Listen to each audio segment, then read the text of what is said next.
ওইয়ে আমি সিঙ্গেল ছিলাম বলে তোমরা আমাকে গ্রাম থেকে তাড়িয়ে দিয়েছিলে না। এইবার গার্লফ্রেন্ড পটানোর কোর্স কইরা আইছি, তাই গ্রামবাসী তোমাদের মেয়েদের সামলে রেখো। এইবার দেখি আমাকে গার্লফ্রেন্ড পটানো থেকে কে আটকায়। নারুটো, আরে ওই বোকাচন্দ্র নারুটো। আরে সাকুরা মেরি জান, তুমি কেমন আছো? কি তুই কি এখনো আমাকে পছন্দ করস নাকি? কিন্তু সরি, আমি এখনো সাসকে পছন্দ করি। আমি বিশ্বাস করি না। আরে আগে লেভেলে আয় বেটা। আমার চেহারা খারাপ হতে পারে, কিন্তু আমার রুচি এতটাও খারাপ না।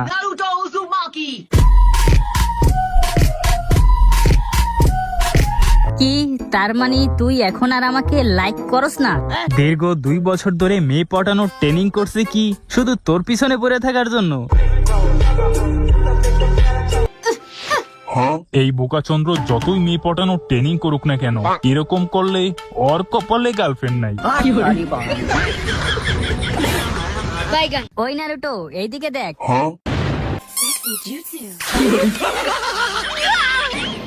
তো এইবার বল নারুটো, কেমন লাগলো আমার ধামাকেদার জুৎসু? আরে কোনো হামারু, তুমি আর বড় হলে না।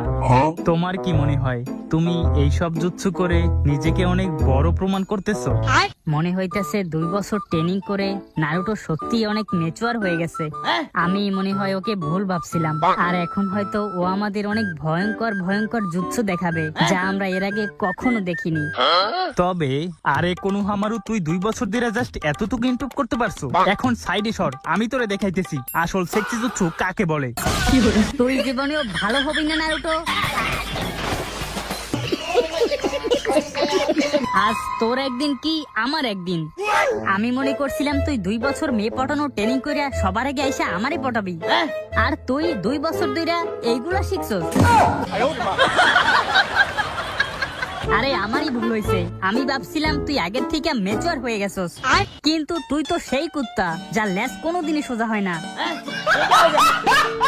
না, আমারই ভুল। আমার বোঝা উচিত ছিল যে আমার পাশে সাকুরা হারুনও আছে।